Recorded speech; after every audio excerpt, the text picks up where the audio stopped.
Madame, Messieurs, fidèles auditeurs et téléspectateurs de Radio Liberté Kinshasa et Canal Congo Télévision, merci de nous suivre à travers ce dernier numéro de la semaine du magazine Kiosque.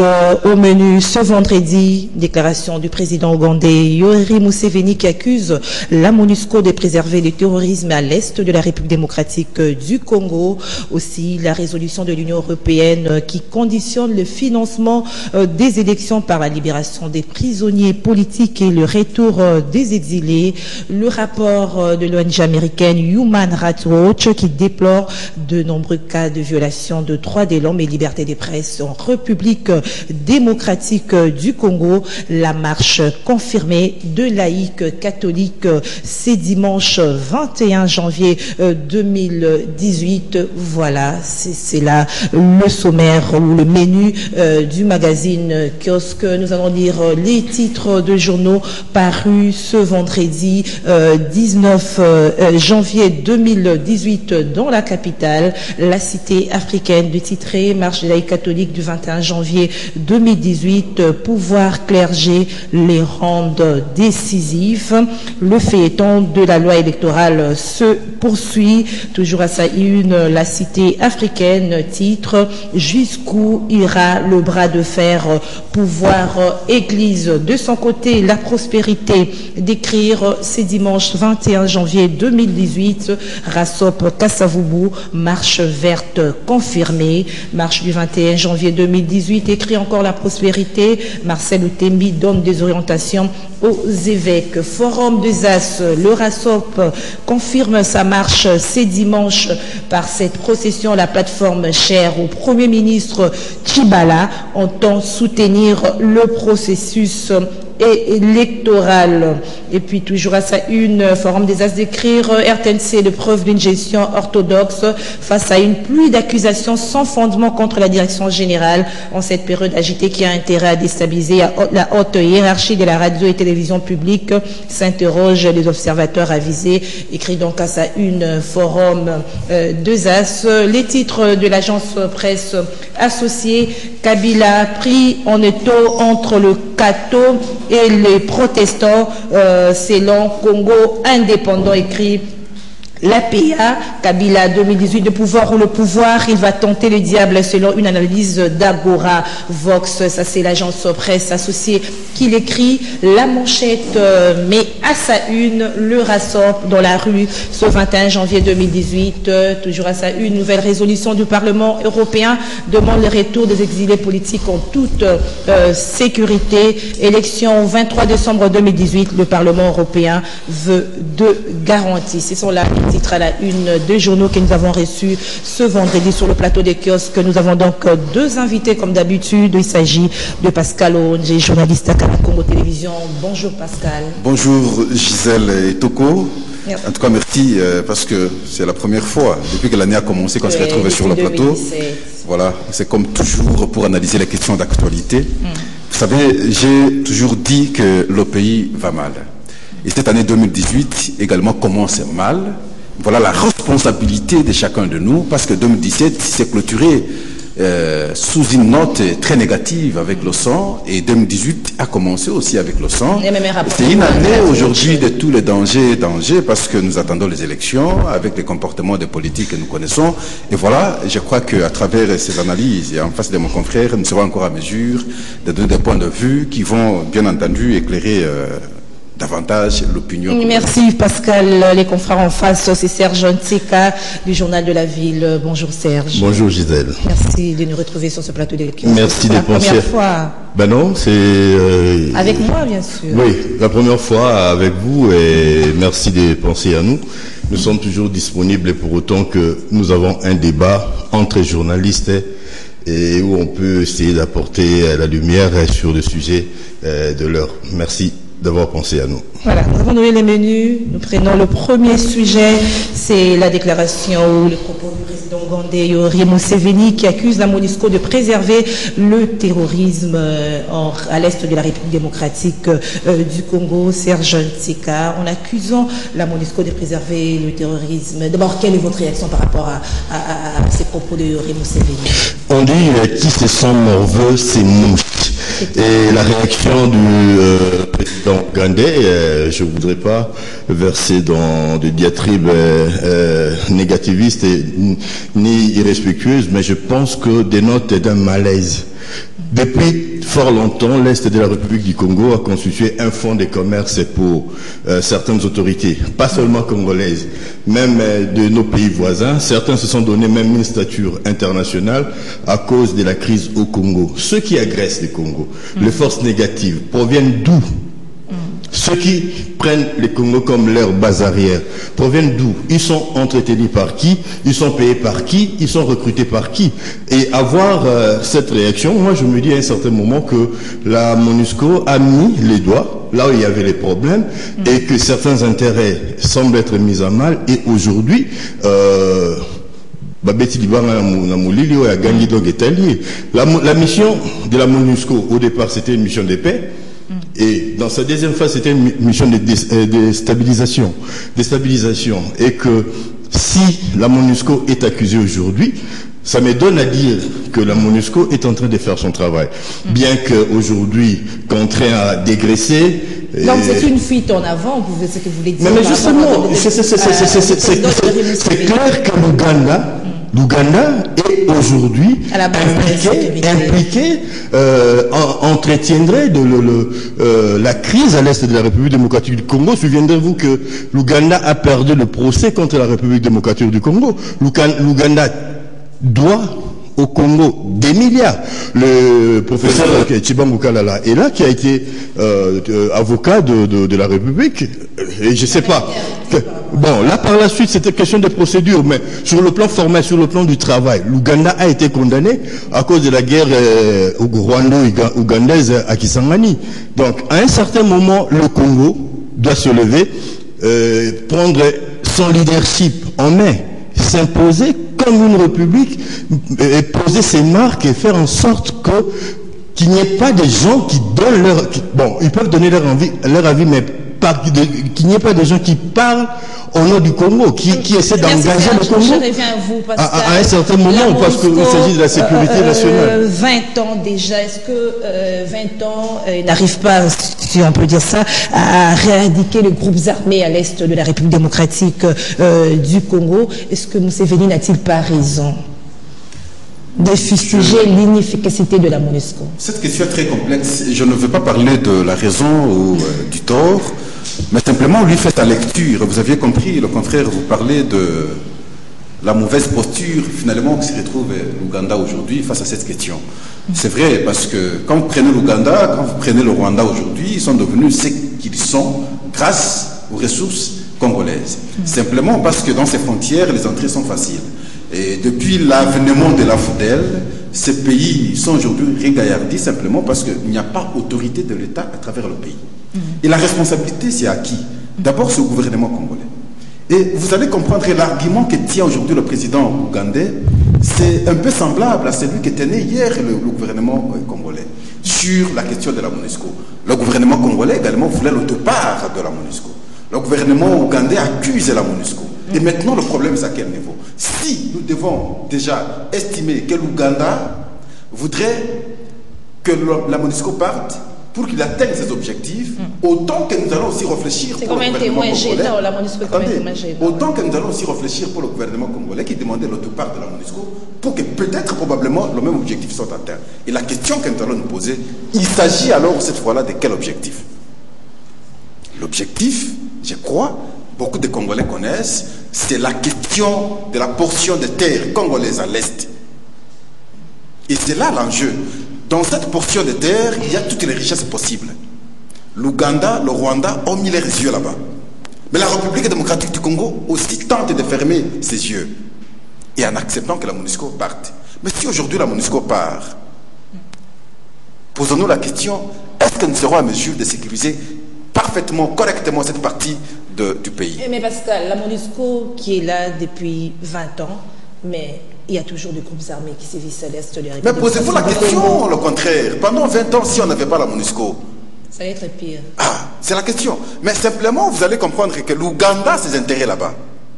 C'est une façon de décourager les gens. L'Ouganda a ses intérêts là-bas. La République démocratique du Congo ne comprend pas comment le jeu se fait. Si elle comprend, elle risque d'être aussi complice.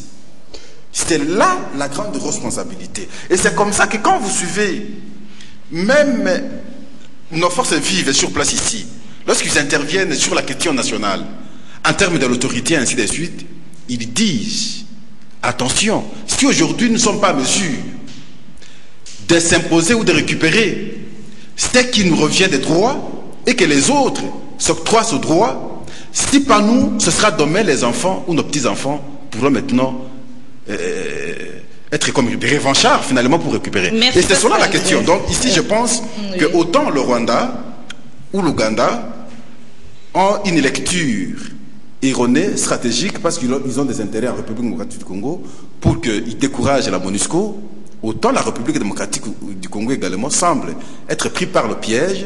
Si elle n'est pas prise par le piège, c'est qu'elle risquerait d'être considérée comme complice parce qu'elle demande aussi le départ de la MONUSCO. Peut-être une dernière question par rapport à ces sujets. En s'en prenant à la MONUSCO, est-ce que l'Ouganda n'attaque-t-il pas directement les FARDC, parce que c'est les FARDC qui sont le premier responsable de la sécurité, la MONUSCO ne vient qu'en appui. C'est vraiment ambigu, c'est vraiment pas clair ces tableaux que nous présente Museveni. S'attaquer à la MONUSCO, qui est une force internationale, la force des Nations Unies, qui est venue en appui à un processus qui est en train de sécuriser, qui est en train de protéger quelque chose. Je dis, je fais bien les propos de Pascal tout à l'heure, si la MONUSCO n'avait pas été là, où en serions-nous aujourd'hui? Et que Museveni s'en prenne à la MONUSCO, moi je dis, mais c'est de la démagogie. Je sais pas, je trouve pas d'autres qualificatifs, parce que la MONUSCO œuvre en République démocratique du Congo. Savez-vous où est basée l'administration de la MONUSCO? Savez-vous où sont payées les taxes de la grande partie de la machine MONUSCO à Entebbe? Entebbe, c'est dans quel pays? Que Museveni ait le courage de chasser la MONUSCO à Entebbe, parce que je vous informe que la machine MONUSCO, la grande administration de la MONUSCO, ne se retrouve pas en territoire congolaise, mais ougandaise à Entebbe. Tout transit, toutes les autorisations, tous les paiements sont ordonnancés à partir d'Entebbe. Et je ne comprends pas, encore une fois, on veut nous prendre pour les dindons de la farce. La République du Congo, la République démocratique du Congo doit être respectée, même de ses voisins. C'est pas parce qu'hier on a été allié à certains leaders politiques, on a eu tel ou tel autre deal, que cela doit mettre tout un pays à vos bottes, sous vos bottes. C'est impossible et c'est impensable que Museveni puisse avoir le courage de fermer la base d'Entebbe, qui disent aux Nations Unies, fermez votre base, et c'est la meilleure façon de chasser la MONUSCO en République démocratique du Congo. Je ne sais pas par quelle alchimie, par quelle magie, ils ont choisi de mettre l'administration de la MONUSCO à Entebbe, dans un pays étranger. Et là aussi, la MONUSCO doit, les Nations Unies, à travers sa représentation ici, nous doit des explications. Parce que s'il y a des taxes à payer, c'est en Ouganda qu'on les paye. C'est pas en République démocratique. Donc, voilà. Oui, il y a à compléter. On équilibre quand même le débat, parce qu'il a eu deux fois la parole. Nous allons passer déjà aux deux. D'accord, je précise un aspect. En une minute. Je n'ai pas entendu une fois la MONUSCO empêcher les militaires rwandais, enfin, ougandais ou les militaires congolais de pouvoir traquer les rebelles. Je n'ai pas encore entendu. Mais pas longtemps, je suivais une force, une synergie entre les militaires ougandais et les militaires congolais pour traquer les ADF. S'ils sont forts, ils vont atteindre l'objectif.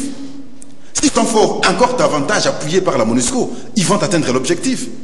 Le problème, c'est que ce qu'ils font, ce n'est pas cœur ouvert.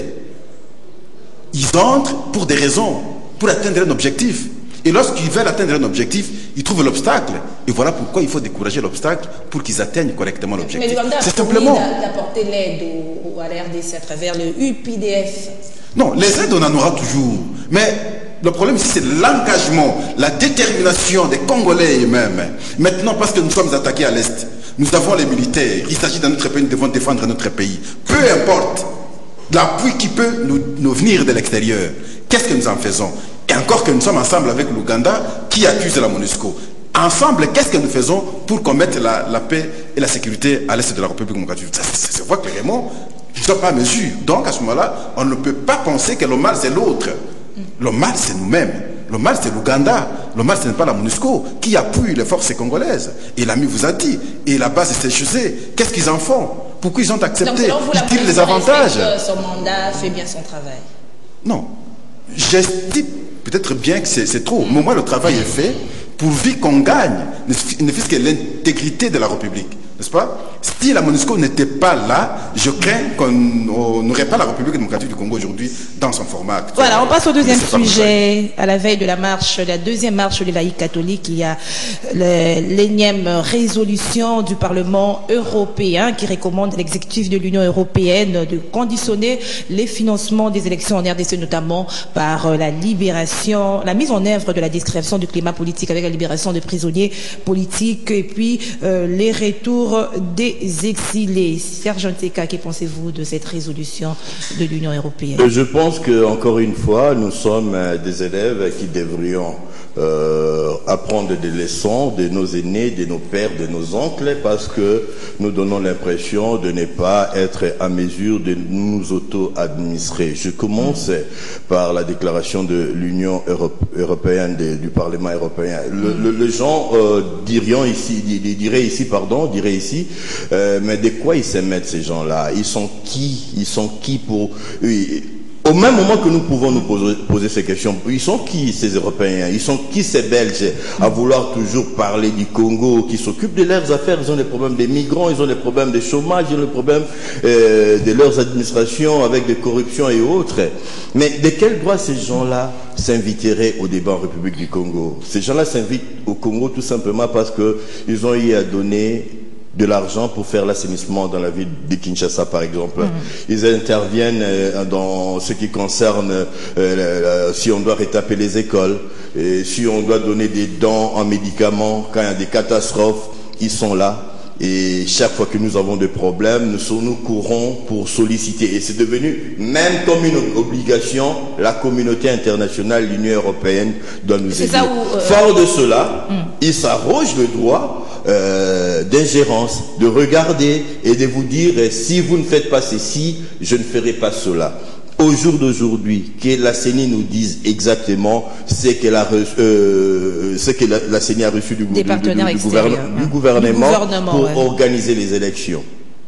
Par rapport au chronogramme, où est-ce que nous en sommes, avec quel argent? Donc automatiquement, on doit regarder vers les autres et ces autres-là qui doivent nous traiter un peu comme des rien, donc, selon vous, de moins que rien. C'est-à-dire que nous prêtons... Oui, selon vous, c'est pas normal que les partenaires extérieurs donnent des injonctions à un pays souverain. De cette façon-là, non. Je n'apprécie pas la manière. Je n'apprécie pas la manière. Mais au même moment, je dis que nous prêtons le flanc à ces genres d'exercices. C'est nous qui donnons à cela l'occasion d'agir comme ça, parce que sachez qu'au niveau international aujourd'hui, les droits d'ingérence est garanti, c'est-à-dire que à un certain moment, la communauté, comme on appelle entre guillemets, la communauté internationale peut se décider d'entrer dans une scène sans votre autorisation. S'il y a des graves crises, parce qu'on a eu des cas, je citerai le génocide rwandais des tristes mémoires, où il y avait une force étrangère européenne qui n'a pas agi, et cela a pesé sur la conscience internationale. Mais à cela, qu'est-ce que nous avons à répondre, nous, comme État? C'est de faire notre devoir, de faire en sorte que ce que nous nous sommes entendus, par exemple, pendant les accords de la Saint-Sylvestre, libération de tous ces mondes-là, laisser les autres qui sont dehors, qui ne voient pas les choses de la même façon que nous, revenir au pays. Parce qu'à la fin, ma chère, nous sommes un pays qui se veut démocratique. Même l'intitulé du pays, la République démocratique du Congo, qui est une frange de la population qui pense que nous ne sommes pas d'accord avec ce que vous faites. Je crois que ça fait même partie de la beauté de la démocratie. Laissez les expressions s'exprimer. quand on dit les expressions s'exprimer, ça ne veut pas dire les expressions détruire quelque chose. Ça s'exprime dans le respect de la loi et que ceux qui ont la responsabilité de la chose publique doivent aussi respecter l'expression, l'émergence des opinions qui s'expriment dans le respect. Merci Serge. Pascal, est-ce que cette position de l'Union européenne démontre qu'elle n'a pas confiance au processus électoral conduit par la CENI? J'ai entendu mon confrère parler que ils agissent comme si nous étions des apprenants qui doivent apprendre tout de nos maîtres. Mais effectivement vrai, parce que nous sommes médiocres. Nous ne comprenons pas ce qu'il faut. La preuve est là, la ville de Kinshasa aujourd'hui. Promener à travers la ville, des immondices partout. Est-ce qu'à ce moment-là, il faudrait qu'on nous prodigue conseil? À ce moment-là, il faudrait qu'on nous montre comment travailler. Il faut que l'Union européenne réagisse. Il suffit qu'il pleuve aujourd'hui. Nous enregistrons des morts simplement parce que il n'y a pas un plan sérieux de l'urbanisation de la ville. Qui doit nous apprendre ça? C'est nous-mêmes. Les cas de violation, parce que la résolution 2715 de l'Union européenne est revenue sur cette question, même le rapport de Women Rights Watch, des violations des droits de l'homme. À qui la faute?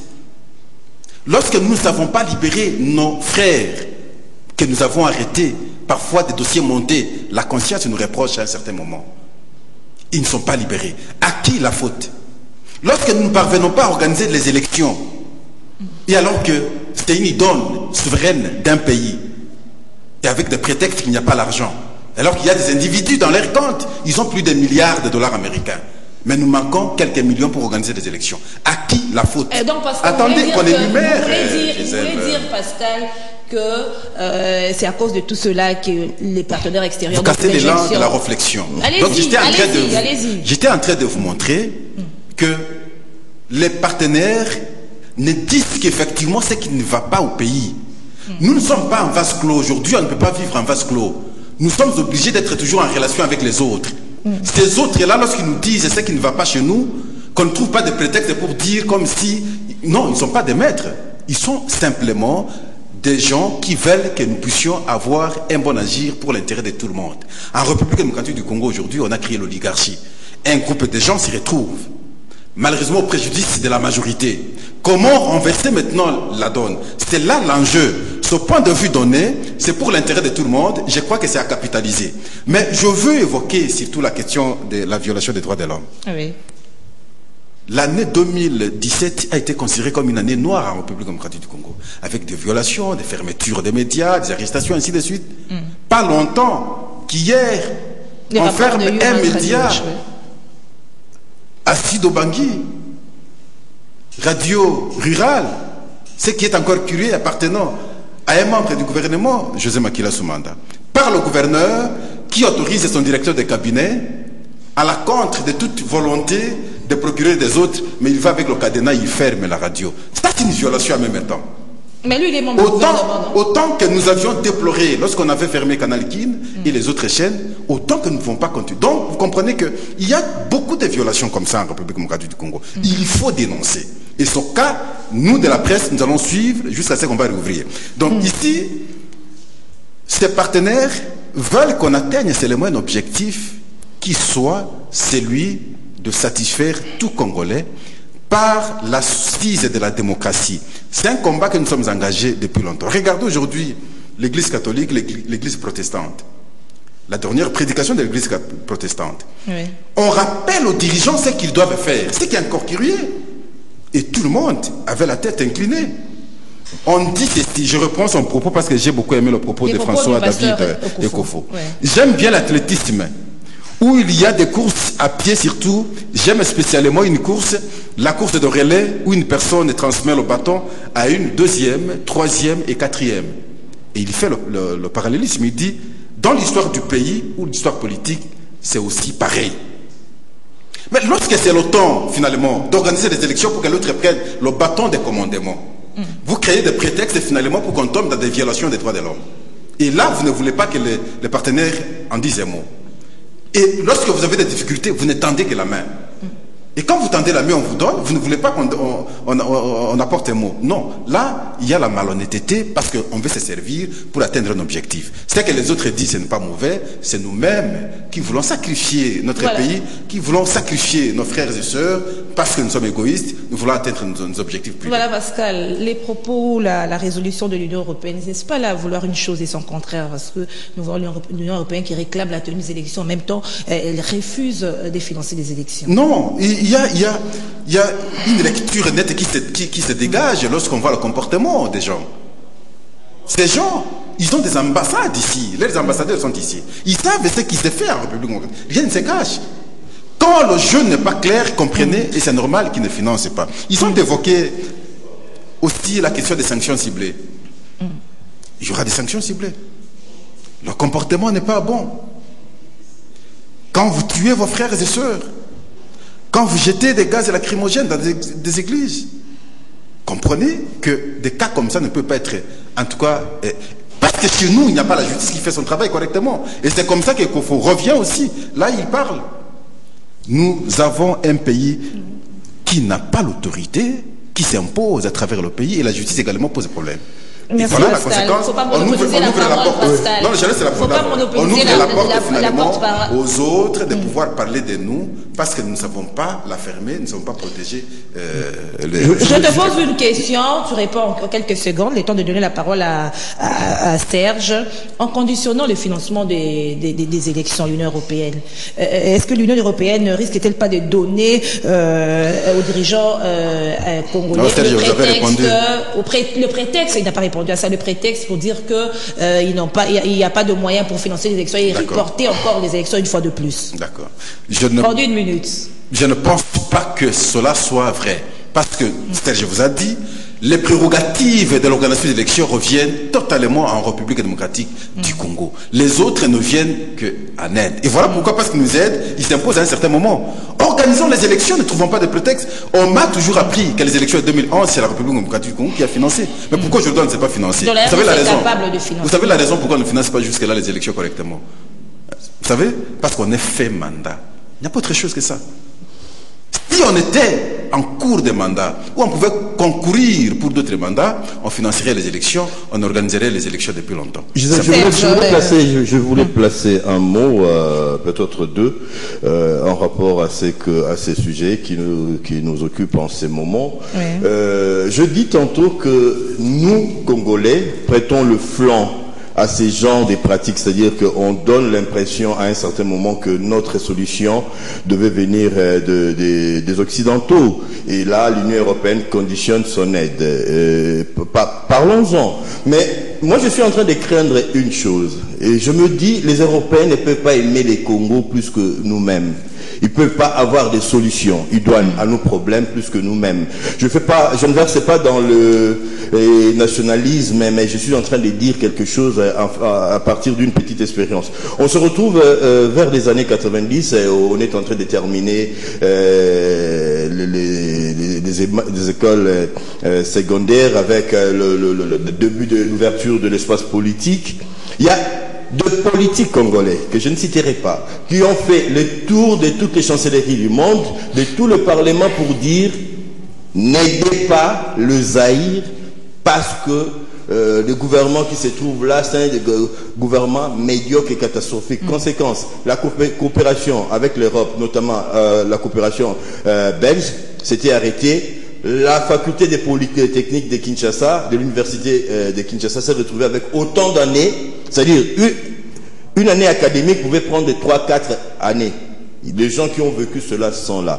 C'est-à-dire, nous gagnons quoi en accompagnant, nous Congolais, les Occidentaux, à ne pas apprécier notre pays. Parce qu'à la fin, qui perd? Ce ne sont pas les autorités, c'est les Congos. C'est les Congos qui perdent. C'est l'image de marque du Congo qui est battue en brèche. Sortez de ces pays, allez-y dans des grands salons, présentez-vous, je suis Congolais. Même en Afrique, vous verrez la façon dont on va vous regarder. C'est-à-dire que nous ne travaillons pas pour la grandeur du Congo. Si nous ne sommes pas... C'est le cas. J'établis un parallélisme, mais pour dire que nous tous, nous sommes en train de ne pas aider notre pays, de ne pas travailler comme nous le chantons dans notre hymne national, pour la grandeur, pour la beauté du Congo. C'est-à-dire qu'au jour d'aujourd'hui, il devait y avoir un débat à l'interne.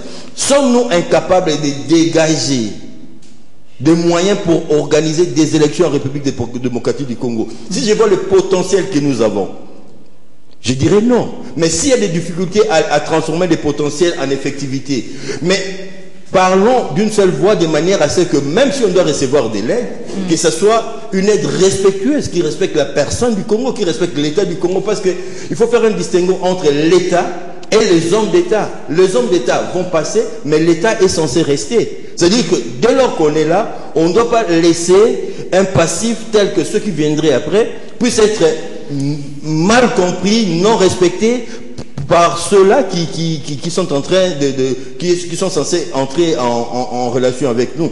Et puis d'autre part, je pense que Pascal a relevé, énuméré un chapelet de problèmes ici. Nous avons des problèmes. Nous avons des problèmes ici dans notre pays parce que nous avons choisi la forme du gouvernement qui est la décentralisation, mais qui n'est pas comprise par ceux-là qui ont la responsabilité. Je vous donne un exemple. Oui, très vite. On a vu des ministres au niveau national, des membres du gouvernement et autres, que je ne citerai pas, descendre sur le terrain, aller promettre aux gens l'enlèvement des immondices et la réfection des routes. Des promesses non tenues. Mais on attend Thomas Louaka, par exemple, qui a la responsabilité des ITPR en République démocratique du Congo, venir nous donner des explications par rapport aux routes dites primaires et secondaires. On attend la primature, les gouvernements, dire exactement ce qu'ils donnent aux provinces, parce qu'il ne s'agit pas de Kinshasa, pour faire les immondices, pour faire des routes. La réalité, on ne le dit pas. Pascal, à un certain moment, verse dans tout ce que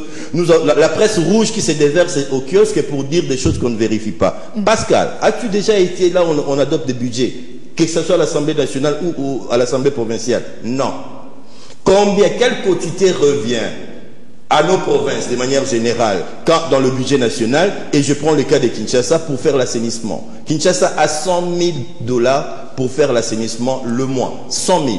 Le BSECO en a 1 200 000. Le BSECO, une structure rattachée au gouvernement central. Dites-moi, oui c'est vrai, il y a des immondices, mais pourquoi on ne les enlève pas? Parce que l'argent ne va pas là où il devait y aller. Merci Serge. On doit dire la vérité, pas une partie de la vérité, mais la vérité de manière On reste globale. dans le deuxième sujet, Serge. Nous allons lire d'abord le message nous parvenu. Pourquoi est-ce que le président Kabila ne veut pas signer l'ordonnance sur le SMIC? Et puis M. Maurice Mbenza, qui est responsable de la salubrité à Kinshasa, est-ce possible de le... Maurice Mbenza, est-ce possible de le sanctionner? Trop, c'est trop. Papa Maurice Mbenza. Et puis Maître Sindani Donald, bonjour Gisèle. Si l'église se trouve au milieu du village, il n'a pas le droit de s'occuper de la politique. Est-ce vrai? C'est donc un questionnement. On prend le troisième sujet, la marche des laïcs catholiques prévue ce 21 janvier, c'est dimanche déjà. Les laïcs catholiques qui maintiennent leur position d'organiser la marche, Pascal, avec ces menaces de sanctions de l'Union européenne. Nous avons vu également le Conseil des sécurité de l'ONU qui a demandé des enquêtes sur ce qui s'est passé le 31 décembre 2018. Est-ce que le gouvernement va réfléchir 2 fois avant de réprimer la marche de ce dimanche? J'ai entendu ici parler de la presse rouge, j'ai entendu ici parler du budget mal adopté. Non, je précise les aspects essentiels. Parce que vous savez, c'est ceux qui nous suivent et qui nous jugent. Et chacun de nous a l'image auprès du public. Et l'image de Pascal, je crois, c'est le public qui peut en déterminer si Pascal fait partie de quelle presse. Je suis plus dans le Deuxièmement, lorsqu'on parle de budget qui est voté, mais qui vote le budget? C'est les mêmes qui sont limités dans la conception. Et la conséquence est maintenant pour transformer ce qui est en termes de finances au travail qui doit être fait. Et c'est là où le problème se pose. Ce n'est pas la population qui va voter le budget. Comment on mobilise les recettes? Qui doit mobiliser ces recettes? C'est dans cette incapacité que se pose le problème. Aujourd'hui, on ne peut pas me faire comprendre que si on ne fait pas le travail, c'est parce qu'on vote mal au budget. Mais qui propose le budget? Qui vote le budget? Ce ne sont pas les gens qui dirigent aujourd'hui le pays. Et c'est là l'acte, l'aveu de l'incapacité. La marche, je veux d'abord partir du RASOP, Kassavubu. Et là, je suis sur le plan de la morale. Je prends quelqu'un comme Roger Lumbala aujourd'hui. Ah, là, vous parlez de la marche verte. C'est la marche. Parce qu'il y a deux marches. Je suis là, Gisèle. Oui, allez-y. C'est déplorable lorsque vous avez des gens comme les Roger Lumbalala commencent à prodiguer des conseils aux Congolais, ignorant que par deux fois, il a eu à prendre les armes contre le pays. Et posez-vous la question pourquoi il a été même arrêté en Russie. Toujours un plan contre le pays. Et aujourd'hui, il passe sur toutes les chaînes en train de prodiguer des conseils. Il crée un conflit aujourd'hui entre Bruno Tshibala et Olenga Nkoyi pour que lui se classe au milieu, qu'il soit pardonné, qu'il soit accepté. Non. Et si ce rassemblement est accepté comme tel, a un petit poids au niveau du gouvernement, c'est grâce à Olenga Nkoyi. Ce n'est pas à Roger Lumbala comme tel. Donc c'est sale, c'est impropre, n'est-ce pas? Lorsque nous avons des gens comme les Roger Lumbala là, qui parlent de la marche, ainsi de suite, alors qu'il y a une marche déjà prévue des laïcs catholiques. Par les laïcs. Alors quand vous voulez encore avoir une autre marche, soit disant soutenir le processus électoral, c'est une contradiction. Faites le travail pour qu'on nous amène des élections. Vous faites le travail pour les élections, vous faites encore une marche. C'est une contradiction en même temps. Vous voulez dire quoi? Qu'est-ce que les gens vont s'exprimer en marche à ce moment-là? Donc, ça ne vaut pas la peine. Nous prodiguons un petit conseil à Roger Lumbala. Il mérite bien ses terres. Parce qu'il est parmi les gens qui ont terni leur image, qui ne méritent pas aujourd'hui prodiguer encore des conseils auprès des Congolais. Ce n'est pas propre. Tu laisses ceux qui se sont battus politiquement de façon propre continuer le combat, lui est impropre pour prodiguer conseil aux autres. Alors maintenant, la marche des autres, de chrétiens, on crée une autre répression. Pour le 21, c'est démocratique, on ne peut pas empêcher. Parce que la Constitution le veut ainsi. Mais le souhait de tout Congolais, c'est que cela ne sorte de par des débordements, comme nous avions vécu les 31, où il y a eu malheureusement des morts, il y a eu malheureusement des gaz et lacrymogènes dans des églises. Si on doit encadrer les marchands jusqu'à la destination, j'imagine qu'il n'y aura pas de problème. Mais lorsqu'il y a des débordements, des plans tels que ceux de Lumbala, parce que les autres marchent, nous aussi nous marchons, nous créons un affrontement, et c'est les autres qui vont en payer le prix. À ce moment-là, il y aura des débordements, la police ne sera pas supportée, nous allons connaître des morts, nous allons connaître des cas déplorables. Je crois qu'il faut encourager, lorsqu'il y a des contestations, lorsqu'il y a des manifestations qui font vivre la démocratie pour qu'on atteigne l'objectif d'organiser les élections qui deviennent aujourd'hui hypothétiques au pays, s'il faut pousser le gouvernement à pouvoir financer les élections pour qu'elles soient organisées à temps, et cela par des marches, je crois que c'est une bonne chose. Mais s'il faut avoir des plans de diabolisation, de découragement, de déstabilisation, de désorganisation, des plans de guerre, parce qu'on est habitué partout, on se promène avec des bâtons comme si on était encore commandant. Là, c'est Roger Lumbala, il est toujours avec son bâton comme si il était commandant. Non, là, ce n'est pas normal. Merci, facilitons Pascal, les choses, faisons vivre la démocratie. Si ceux-là qui vont marcher pour l'intérêt de la nation, ce n'est pas mauvais. Oui, Serge, nous avons vu lors de la manifestation de la messe en mémoire des 2 euros nationaux, c'était lors de la messe de Mouzé, je crois bien, où les militants du PPRD, du parti au pouvoir, ont été dispersés par la police. Les militants qui voulaient marcher jusqu'au mausolée ont été dispersés. Est-ce que c'est là, le gouvernement ne montre-t-il pas que déjà là, il y aura répression ce dimanche? Justement, je voudrais dire qu'on devrait éviter de donner comme l'impression qu'on était en présence d'une théorie à double vitesse, quoi, pour autant que ça soit d'un côté on tolère, qu'on soit de l'autre côté on tolérerait pas. Parce qu'en principe, tout le Congolais s'est consacré dans la Constitution et même dans certaines lois du pays ont l'obligation, ont la liberté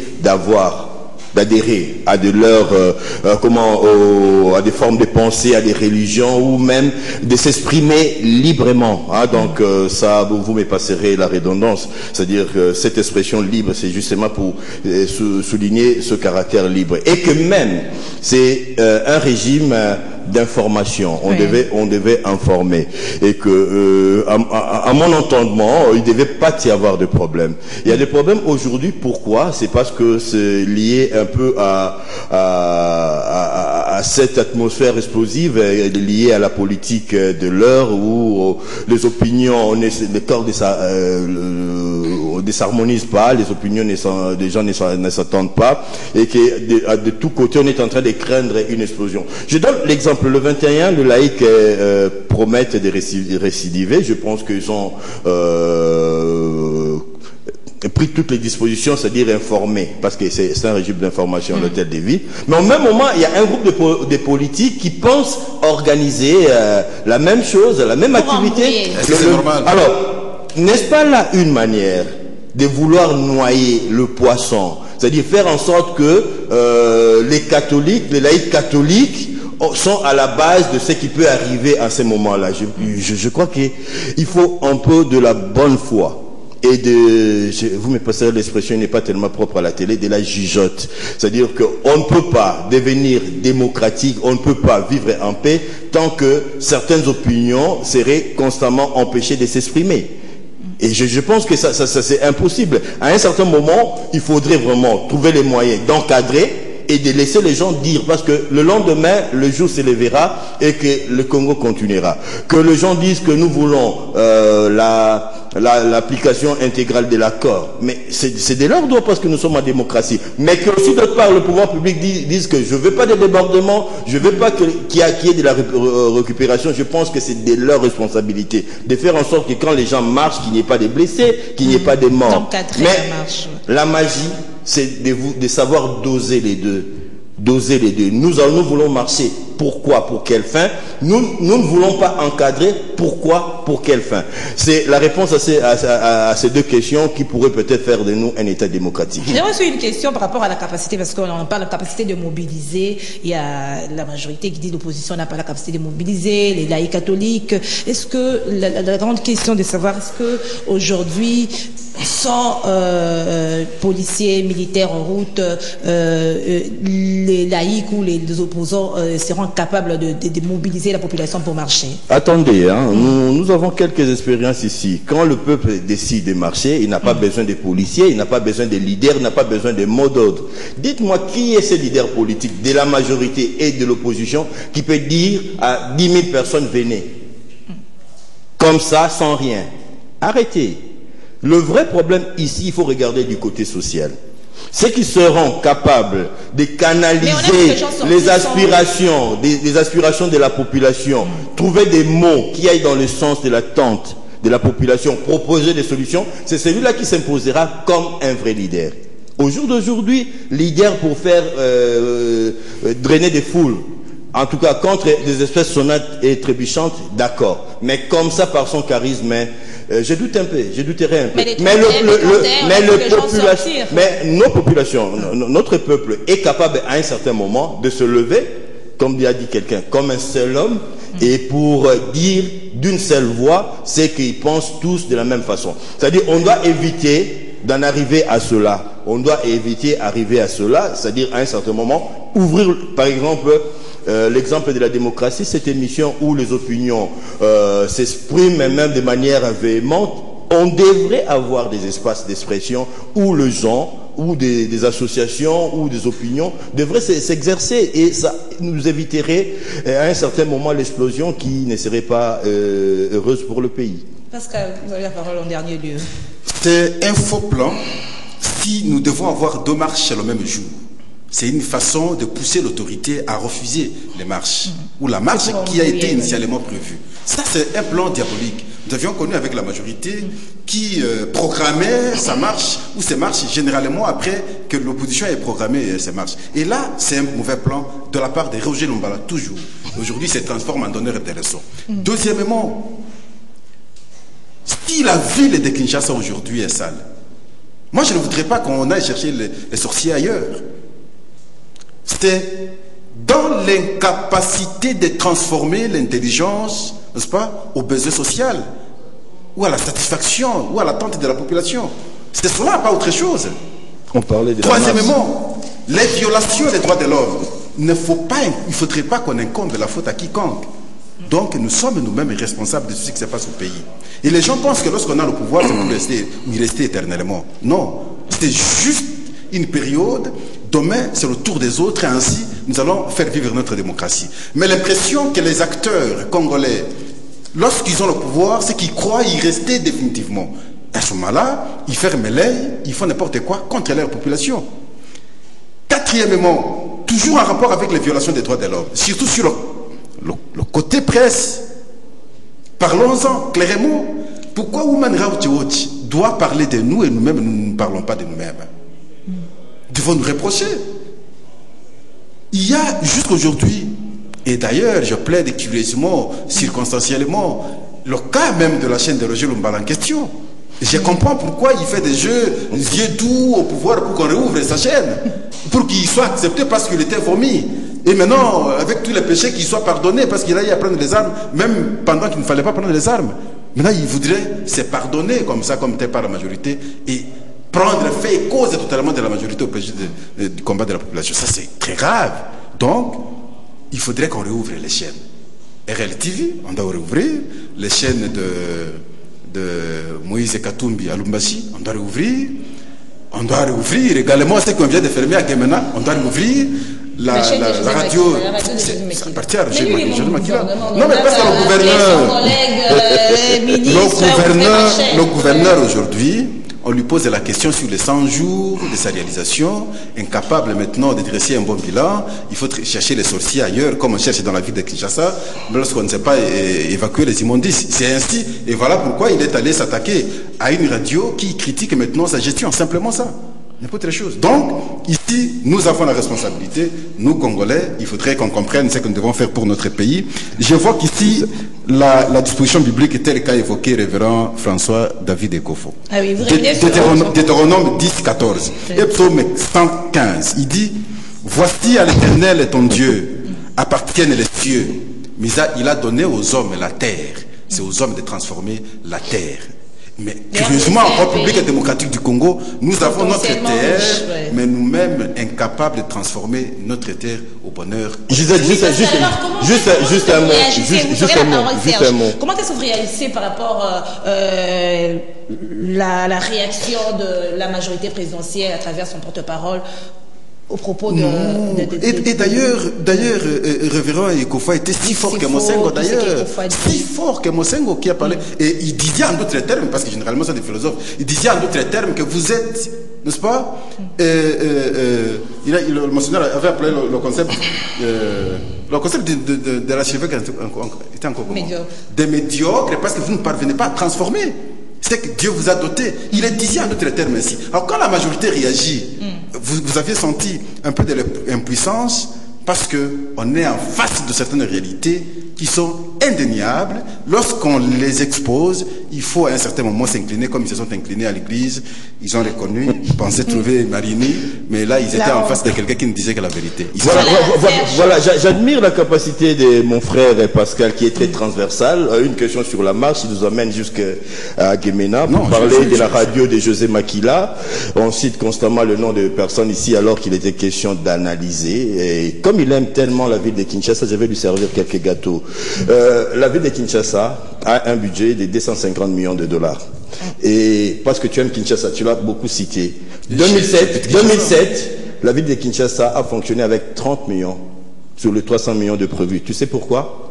Parce que le 80 millions de dollars, le 80% du budget qui devait provenir du gouvernement central n'est pas arrivé. Tu n'en parles pas, Pascal. Pourquoi? Qui mobilise l'argent? Qui devrait mobiliser l'argent? Est-ce que vous êtes en face des montants? Je mettais quand tu parles. Je mettais quand tu parles, Pascal. Est-ce que tu veux bien écouter? 30 millions de dollars. Là, je ne peux pas écouter les incohérences. La ville de Kinshasa a fonctionné avec 30 millions de dollars sur le 300 millions. À qui la faute de la mobilisation? Est-ce que je peux parler? La ville de Kinshasa fonctionne avec le budget qui doit provenir, comme toutes les provinces d'ailleurs, même la tienne, qui doit provenir de la rétrocession qui n'arrive pas. Ce n'est pas question de mobiliser l'argent qui n'est pas donné. Apprenez la leçon, mon ami. Apprenez la leçon, Pascal. L'argent doit provenir du gouvernement central qui n'arrive pas.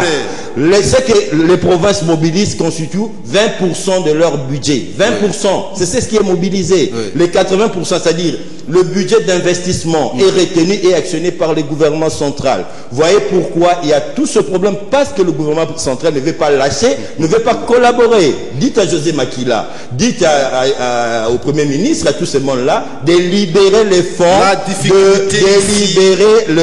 des provinces. Vous oubliez un aspect. Le gouverneur de la ville de Kinshasa est là depuis 2006. Posez-vous la question, qu'est-ce qu'il a transformé? comme bien pour le peuple quinois. Est-ce que vous pouvez me protéger? C'est moi qui avais la parole. Pascal, s'il vous plaît. Est-ce que vous pouvez me protéger? Je retire la parole. Je retire d'abord la parole, Serge. Pascal, vous avez le temps de parler. C'est Serge qui a la parole pour conclure l'émission. 30 secondes. Je conclue en disant que il n'y aura pas de solution tant que le gouvernement central ne jouera pas franc jeu. 30 millions de dollars. Je donne les chiffres, vous pouvez les vérifier. Oui, allez-y sur 7 30 millions de dollars pour gérer la ville de Kinshasa. On les donnerait à Jésus, je crois que ça serait impossible. C'est-à-dire quoi? Si on aime cette ville, comme Pascal l'aime tellement, on ne doit pas voir des personnes, on doit voir les systèmes. Les systèmes est biaisé, les dés sont pipés, on ne peut pas avoir le résultat, même avec vous à la tête. Merci Pascal, nous lisons le dernier message. Bonjour kiosque, les témoins de Jéhovah et l'armée du salut mobilisent leurs fidèles à prendre part à la marche de ce dimanche 21 janvier 2018 à Kinshasa. C'est les messages que nous avons reçus. Bonjour kiosque, les RDC, le centre de colonisation de 9 pays frontaliers. Comment comparer avec 9 fois que la population vit avec aux 5 par jour? Le message n'est pas compréhensible.